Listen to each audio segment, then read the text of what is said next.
Esta é uma história real. Não sobre milagres visíveis. Não sobre sinais no céu. Não sobre eventos extraordinários que desafiam as leis da natureza. Mas sobre palavras. Palavras ditas com desprezo. Palavras lançadas ao vento como se não tivessem peso. Palavras que ecoam no vazio e retornam de formas que nunca imaginamos. Porque as palavras têm poder. Mais poder do que pensamos quando as deixamos escapar dos nossos lábios. Esta história não tem herói perfeito. Não tem vilão identificável. Tem apenas um homem comum, como tantos que conhecemos, como talvez você mesmo seja. Um homem que acreditava no que podia ver, no que podia tocar, no que podia provar, e que descobriu, da forma mais difícil possível, que nem tudo na vida pode ser medido com réguas ou calculado com fórmulas. Seu nome não importa. Poderia ser qualquer um. Poderia ser você. Ele sempre foi assim. Questionador desde criança. Aquele tipo de menino que perguntava por quê, para tudo. Que não aceitava respostas prontas. Que precisava entender o mecanismo por trás de cada explicação. Na escola, era o primeiro a levantar a mão quando algo não fazia sentido. Os professores às vezes o admiravam. Outras vezes, se irritavam. Mas ele continuava perguntando. Cresceu assim. Confiante. Seguro de si. Com uma inteligência que ele mesmo reconhecia e que os outros validavam constantemente. Passou no vestibular sem dificuldade.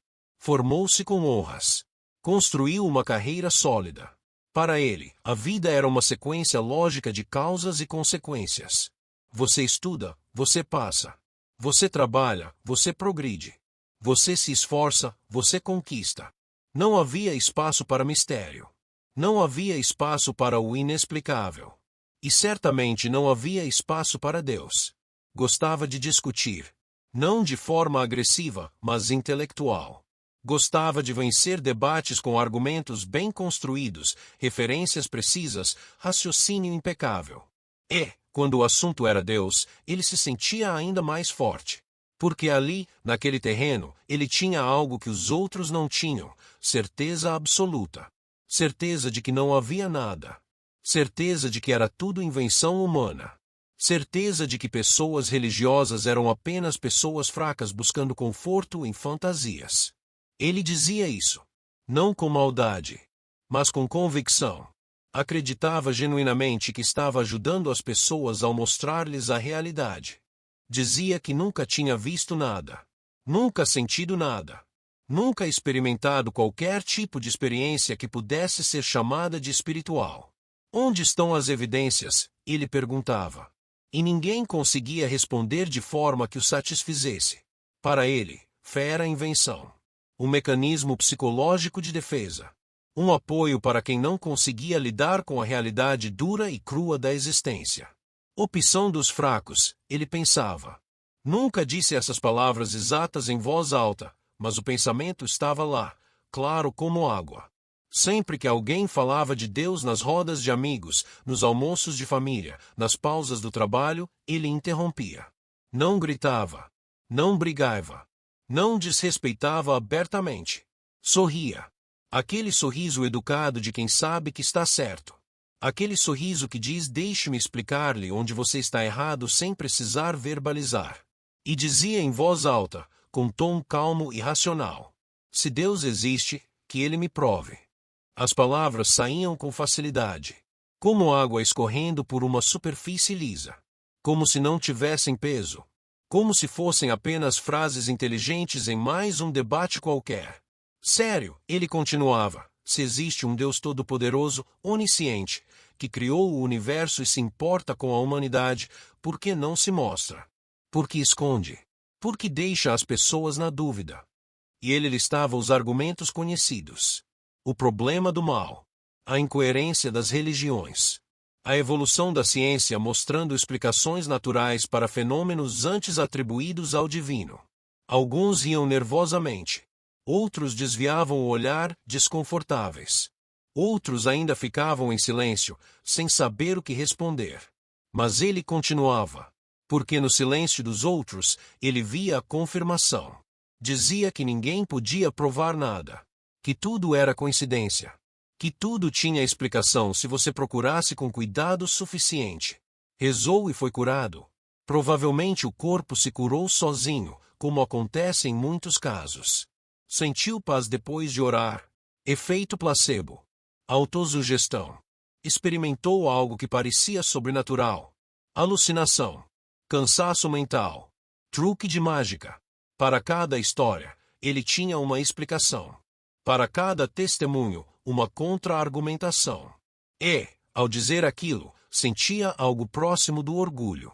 Não um orgulho mesquinho, pelo menos não na percepção dele. Mas o orgulho de estar do lado da razão. Do lado da verdade. Do lado dos que enxergam além das ilusões. Achava que estava acima da necessidade de fé. Achava que estava no controle total da sua existência. E, em certa medida, estava mesmo. A vida dele funcionava bem. Muito bem, na verdade. Os dias passavam com regularidade previsível. Segunda-feira, trabalho, academia, jantar simples, série antes de dormir. Terça-feira, reuniões importantes, almoço com colegas, mais trabalho, talvez um livro à noite. Quarta, quinta, sexta, cada dia tinha seu ritmo, sua estrutura, seu propósito claro. Finais de semana eram para descanso estratégico. Um pouco de lazer, um pouco de trabalho pessoal, tempo para hobbies que mantinham a mente afiada. Nada acontecia de inesperado. E quando algo surgia fora do planejado, ele simplesmente ajustava, reorganizava, resolvia. Nenhum sinal do céu. Nenhuma resposta divina aos seus desafios. E isso fortalecia ainda mais. Viu, ele pensava, às vezes até dizendo em voz alta para si mesmo. Não acontece nada. Porque não há nada lá em cima. Cada dia sem resposta era mais uma prova, na mente dele, de que estava certo. Tinha desafiado Deus publicamente, repetidas vezes, e nada aconteceu. Nenhum raio. Nenhuma doença súbita. Nenhuma tragédia. Se Deus existisse e se importasse, ele raciocinava, certamente não deixaria alguém desafiá-lo assim, repetidamente, sem consequência. O silêncio divino era, para ele, a maior prova da inexistência divina. A vida seguia normal. Melhor que normal, na verdade. Trabalho estava indo bem. Uma promoção no horizonte. Reconhecimento dos superiores. Relacionamentos estáveis. Amigos de longa data. Família que, apesar de algumas divergências de opinião, mantinha laços saudáveis. Saúde impecável. Nunca tinha tido problemas sérios. Nem uma internação na vida adulta. Finanças organizadas. Investimentos crescendo. Segurança material garantida. Tudo sob controle. Ele tinha construído isso. Com trabalho. Com inteligência. Com planejamento. Não precisou de sorte. Não precisou de milagres. Não precisou de orações. Precisou apenas de si mesmo. Isso era reconfortante. Provava, mais uma vez, seu ponto. Você não precisa de Deus para ter uma vida boa. Conversas. Debates. Rotina intelectualmente estimulante. Ele era respeitado em seu círculo. Conhecido como alguém inteligente, articulado, confiável. Claro, alguns o achavam arrogante. Alguns evitavam discussões sobre religião quando ele estava presente. Mas isso não o incomodava. Pessoas evitam o que as desconforta, ele pensava. Evitam questionar suas próprias crenças porque têm medo do que vão encontrar. Ele não tinha medo. Tinha certezas. Tudo sob controle. Até que um dia, o controle escapou. Não foi algo sobrenatural. Não foi uma voz do céu ou uma visão mística ou um evento que desafiasse as leis da física. Foi algo comum. Terrivelmente comum. Algo que acontece com qualquer pessoa, em qualquer lugar, a qualquer momento.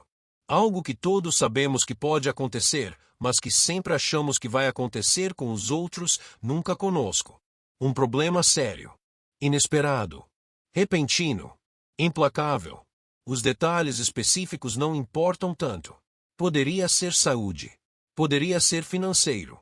Poderia ser profissional ou familiar. Mas o efeito é sempre o mesmo. o chão desaparece sob os pés. Para ele, foi algo na saúde. Começou com sintomas pequenos, que ele ignorou, porque era forte, porque era saudável, porque seu corpo sempre funcionou perfeitamente. Depois ficou mais difícil ignorar. Uma consulta médica. Provavelmente não é nada, mas vamos investigar. Exames. Alguns resultados preocupantes, vamos fazer mais testes. Mais exames. Precisamos conversar sobre as opções. Então aquele momento que divide a vida em antes e depois, o diagnóstico. Não vou descrever exatamente o que era. Mas era sério. O tipo de coisa que não se resolve com força de vontade ou inteligência ou planejamento. O tipo de coisa que te lembra, brutalmente, que você não tem tanto controle quanto pensava. Ele tentou manter a postura. Tentou abordar o problema como abordava todos os outros, com lógica, pesquisa, planejamento. Leu tudo o que podia sobre a condição. Artigos científicos. Estatísticas. Tratamentos disponíveis. Conversou com múltiplos médicos. Buscou segundas, terceiras opiniões.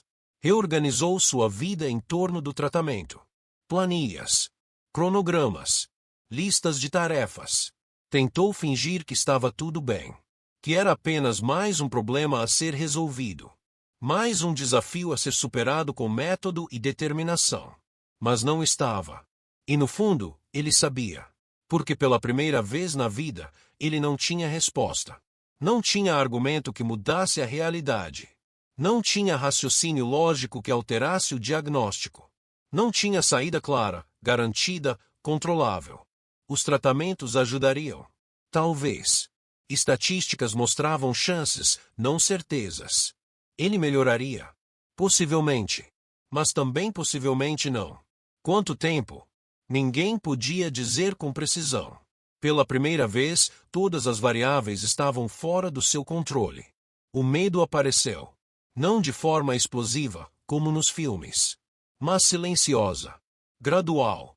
Insidiosa. Entrou devagar, como água infiltrando-se por uma rachadura minúscula. E ficou. Cresceu. Ocupou espaços que ele nem sabia que existiam dentro dele. Medo da dor. Medo da perda. Medo do desconhecido.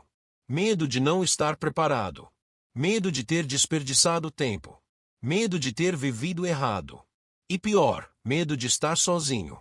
Completamente, absolutamente sozinho naquilo. Seus amigos visitavam, claro. Família ligava regularmente. Colegas enviavam mensagens. Mas no final do dia, quando as luzes se apagavam e o silêncio da noite chegava, era ele. Sozinho.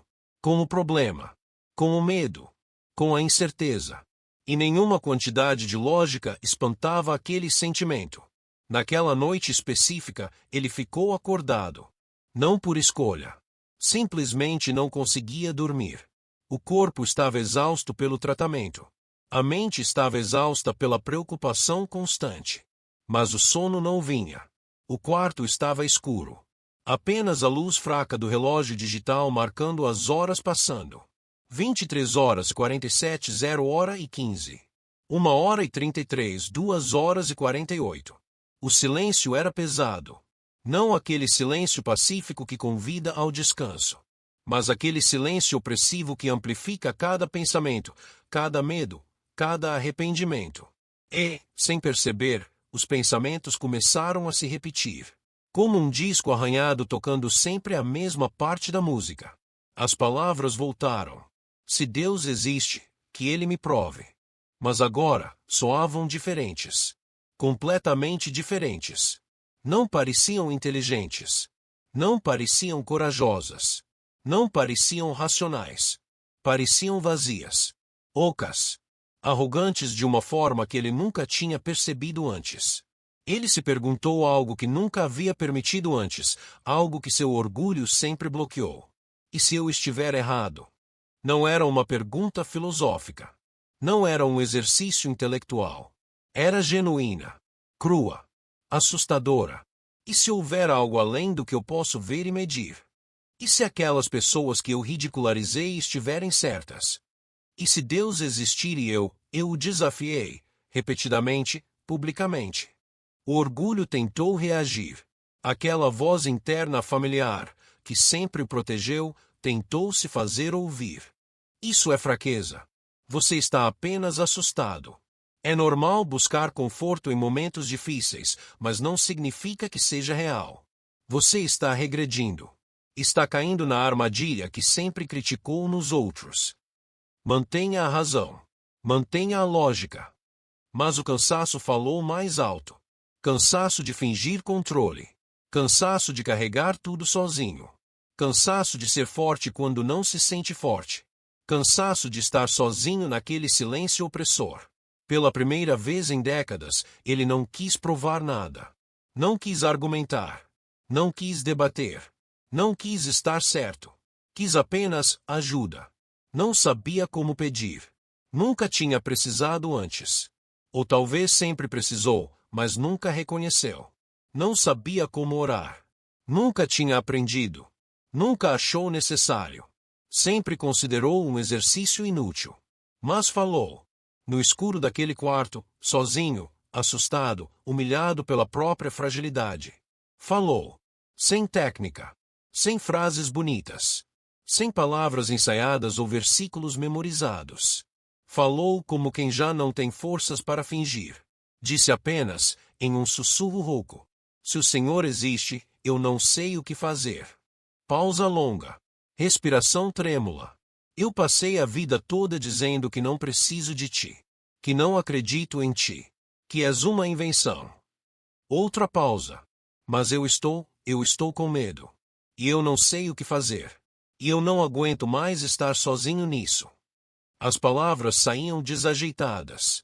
Ou entrecortadas. Honestas de uma forma que ele nunca foi honesto antes. Eu não sei se mereço. Não sei se devo pedir. Não sei nem se estou falando com alguém ou apenas com o vazio. Lágrimas começaram a descer. Silenciosas no começo. Depois mais fortes. Mas se tu existires, por favor. Eu preciso de algo. De alguém. Eu não aguento mais sozinho. Não houve resposta imediata. Nenhuma voz audível. Nenhuma luz sobrenatural. Nenhuma presença tangível. Mas algo aconteceu. Algo sutil. Algo interno. Algo que não pode ser medido ou provado, mas que foi real. A respiração, que estava acelerada e rasa, desacelerou. O aperto no peito, que parecia esmagar as costelas, diminuiu. A tensão nos ombros, carregada há semanas, começou a se soltar. E, pela primeira vez em dias, talvez semanas, ele chorou. Não chorou de medo, embora o medo ainda estivesse lá. Chorou de alívio. Alívio de finalmente soltar. De não precisar ser forte. De não precisar ter todas as respostas. Alívio de não estar, talvez, tão sozinho quanto pensava. Não houve milagre físico naquela noite. O diagnóstico não mudou. Os sintomas não desapareceram. Mas algo mudou nele. Algo fundamental. Uma porta que ele manteve trancada a vida inteira começou a se abrir. Apenas uma fresta. Mas o suficiente para que algo entrasse. Ou para que ele, finalmente, saísse de onde estava preso. Nos dias seguintes, o problema não desapareceu. O tratamento continuou. Os efeitos colaterais também. A incerteza sobre o futuro permaneceu. Mas ele mudou. Não drasticamente. Não de um dia para o outro em transformação milagrosa. Mas gradualmente, sutilmente, profundamente. Começou a perceber coisas que nunca tinha notado antes. A gentileza da enfermeira que sempre tinha uma palavra encorajadora. O cuidado do médico que, além de tratar a doença, tratava a pessoa. O apoio da família que, apesar de todas as divergências passadas, estava presente. Os amigos que não tinham respostas mas ofereciam presença. Começou a entender que talvez Deus não respondesse do jeito que ele sempre exigiu. Não com sinais espetaculares. Não com provas científicas. Não com demonstrações que satisfizessem sua necessidade de evidência empírica. Mas através de coisas pequenas. Sutis. Facilmente ignoradas se você não estiver prestando atenção. Uma paz inexplicável em momentos de dor.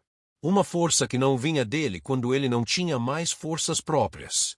Sincronicidades que poderiam ser coincidência, mas que pareciam cuidadosamente orquestradas. Ele começou, timidamente, a orar de novo. Não orações elaboradas. Não rituais complexos.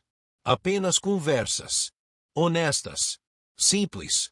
Obrigado por mais um dia. Me ajuda a passar por isso. Não entendo o que está acontecendo, mas confio que não estou sozinho. E, surpreendentemente para ele, ajudava. Não de forma mágica. Não eliminando o sofrimento, mas tornando-o suportável. Já não falava com arrogância sobre Deus. Já não lançava desafios. Já não debatia para vencer. Quando alguém mencionava fé, ele escutava. Realmente escutava, em vez de apenas esperar sua vez de falar.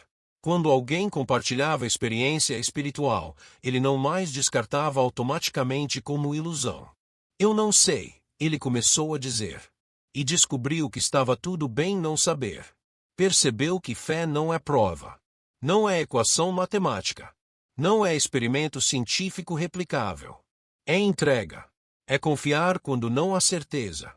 É acreditar quando não há evidência visível. É continuar quando não há garantias. Isso, paradoxalmente, exige mais coragem do que o ceticismo que ele sempre praticou. Porque é fácil não acreditar. É seguro. É confortável. Coloca você no controle. Mas entregar, confiar, ter fé, isso exige vulnerabilidade. E vulnerabilidade era o que ele sempre evitou. Entendeu algo simples, mas profundo. Deus não precisa ser provocado. Não precisa provar nada a ninguém. Porque ele não está em julgamento. Nós estamos. Não é Deus que precisa se revelar conforme nossas exigências. Somos nós que precisamos nos abrir à possibilidade da sua presença. E orgulho não sustenta ninguém no momento difícil. Inteligência não cura doenças. Lógica não espanta o medo. Argumentos não preenchem o vazio. Mas fé, de alguma forma inexplicável, faz algo. Não sempre da forma que queremos. Não sempre quando queremos. Mas faz. Os meses passaram. O tratamento teve altos e baixos. Momentos de esperança alternavam com momentos de desespero. Mas ele continuou. Um dia de cada vez. Às vezes, uma hora de cada vez. E continuou orando. Às vezes agradecendo. Às vezes pedindo. Às vezes apenas desabafando, honestamente, sem filtros. Estou cansado. Dói. Não sei se aguento mais. E, de alguma forma, após cada oração, vinha força para continuar. Não força física necessariamente, mas força de espírito. Determinação que não vinha dele. Começou a frequentar, timidamente, um pequeno grupo de fé. Não uma igreja grande. Não um evento espetacular. Apenas pessoas comuns se reunindo para compartilhar, orar, apoiar. No começo, sentia-se deslocado. Como um impostor. Como alguém que não merecia estar ali. Afinal, tinha passado anos ridicularizando exatamente aquilo. Mas foi recebido com gentileza. Sem julgamento. Sem eu avisei. Sem arrogância por parte de quem sempre teve fé. Apenas acolhimento. E isso quebrou algo nele. Quebrou a última resistência. A última barreira de orgulho. Chorou novamente. Mas desta vez, não sozinho no escuro. Rodeado de pessoas. Mãos nos ombros. Palavras de encorajamento. Orações sinceras. Sentiu-se, talvez pela primeira vez na vida, parte de algo maior que ele mesmo. Seu vocabulário mudou. Não usava mais "se Deus existe". Começou a dizer "quando Deus me mostrou" ou "o que Deus tem me ensinado".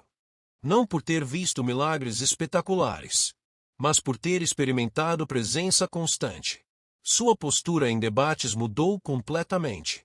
Quando alguém questionava Deus, ele não mais saltava para defender ou contra-argumentar. Escutava. Entendia.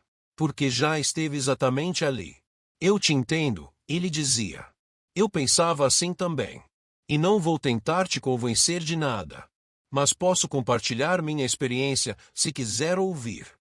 E compartilhava. Não com arrogância de quem descobriu a verdade, mas com humildade de quem foi quebrado e reconstruído. Alguns escutavam. Outros reviravam os olhos, achando que ele tinha se rendido ou ficado fraco. E ele entendia a reação, porque era exatamente como ele teria reagido antes. Hoje, ele escuta mais. Fala menos. E nunca mais repetiu aquela frase: se Deus existe, que ele me prove. Porque aprendeu que Deus não tem que provar nada. Aprendeu que a prova, quando vem, é pessoal, íntima, intransferível. Aprendeu que você não pode exigir de Deus o que exige de um experimento científico. Porque Deus não é objeto de estudo. É sujeito de relacionamento. Seu quadro de saúde melhorou gradualmente, com muito tratamento, muito esforço, muita medicação. Foi milagre. Ele acredita que sim. Mesmo que médicos expliquem com termos científicos. Para ele, cada pequena vitória, cada exame com resultado melhor, cada dia com menos dor, era resposta a orações. Não porque Deus mudou as leis da natureza, mas porque Deus trabalha através delas. Trabalha através de médicos dedicados. Através de remédios desenvolvidos por cientistas. Através de enfermeiras atenciosas. Através de familiares presentes. Ele não se tornou fanático religioso. Não abandonou a razão. Não parou de questionar. Não deixou de ser inteligente ou crítico. Mas temperou tudo isso com humildade. Humildade de reconhecer que há coisas além da compreensão humana. Que mistério não é inimigo do conhecimento. Que fé e razão podem coexistir. E que, às vezes, o mais racional a fazer é reconhecer os limites da própria racionalidade. Talvez você já tenha dito algo parecido. Por revolta. Por dor. Por frustração com a vida, com a religião, com pessoas que te decepcionaram em nome de Deus. Se Deus existe, por que permite isso? Se Deus é amor, por que há tanto sofrimento? Se Deus é poderoso, por que não age? São perguntas legítimas. Perguntas que toda pessoa pensante já fez em algum momento. Não há nada de errado em questionar. Deus é grande o suficiente para suas perguntas. Mas a diferença entre questionar com humildade e desafiar com arrogância. Entre buscar compreensão e exigir explicações. Entre dúvida honesta e ceticismo orgulhoso. Desafiar Deus não é coragem. Não é sinal de inteligência superior ou racionalidade elevada. Às vezes, é apenas um pedido de ajuda que ainda não sabe como orar. É um grito disfarçado de argumento. Uma procura disfarçada de rejeição. Porque é mais seguro rejeitar do que arriscar acreditar e se decepcionar. É mais fácil negar do que admitir que você precisa de algo que não controla. Tenha cuidado com as palavras que você lança. Não porque Deus vai puni-lo por desafiá-lo. Deus não é tirano inseguro que reage a provocações. Mas porque palavras têm poder sobre quem as fala. Cada vez que você declara Deus não existe com certeza absoluta, você se fecha um pouco mais à possibilidade. Cada vez que você ridiculariza a fé alheia, você endurece um pouco mais seu próprio coração. Cada vez que você exige provas conforme suas condições, você limita onde e como pode encontrar respostas. Porque algumas voltam no silêncio. Não no barulho dos debates. Não no calor das discussões. Não no brilho dos argumentos vencedores. Mas no silêncio. No silêncio da madrugada quando você está sozinho com seus medos. No silêncio do hospital quando todos já foram embora. No silêncio da perda quando não há palavras que consolem. No silêncio do fracasso quando todas as suas certezas desmoronam. É nesse silêncio que muitos finalmente escutam. Escutam o que sempre esteve lá mas que o barulho do orgulho abafava. Escutam a voz suave que não compete com seus argumentos mas espera pacientemente. Escutam o chamado que sempre ignoraram. Não se brinca com Deus. Não porque Ele vá te punir. Mas porque você pode perder anos, décadas, fechando-se ao que poderia ter dado sentido à sua vida. Não porque ele seja pequeno e frágil, mas porque você pode se tornar endurecido demais para receber o que ele oferece. Não porque seja perigoso desafiá-lo, mas porque é trágico desperdiçar tempo lutando contra a única coisa que poderia te completar. Esta história não é sobre religião organizada. Não é sobre qual igreja frequentar ou qual doutrina seguir. É sobre um homem que viveu fechado e se descobriu aberto. Que viveu em certezas e descobriu mistério. Que exigiu provas e recebeu presença. Talvez seja sua história também. Talvez você seja aquele que desafia, que questiona, que exige. Ou talvez você conheça alguém assim. Se você chegou até aqui, obrigado. Obrigado por dedicar estes minutos da sua vida para ouvir esta história. Obrigado por abrir seu coração para refletir sobre algo que talvez você nunca tinha pensado antes. Se esta história tocou você de alguma forma, não guarde isso só para você. Compartilhe com alguém que precisa ouvir. Deixe seu comentário abaixo contando o que você sentiu. E se você ainda não é inscrito no canal, se inscreva agora e ative o sininho. Porque toda semana eu trago histórias reais como essa. Histórias que transformam, que ensinam, que fazem a gente parar e pensar. Que Deus abençoe sua vida. E que você nunca esqueça. Algumas lições a gente só aprende quando para ouvir. Até o próximo vídeo.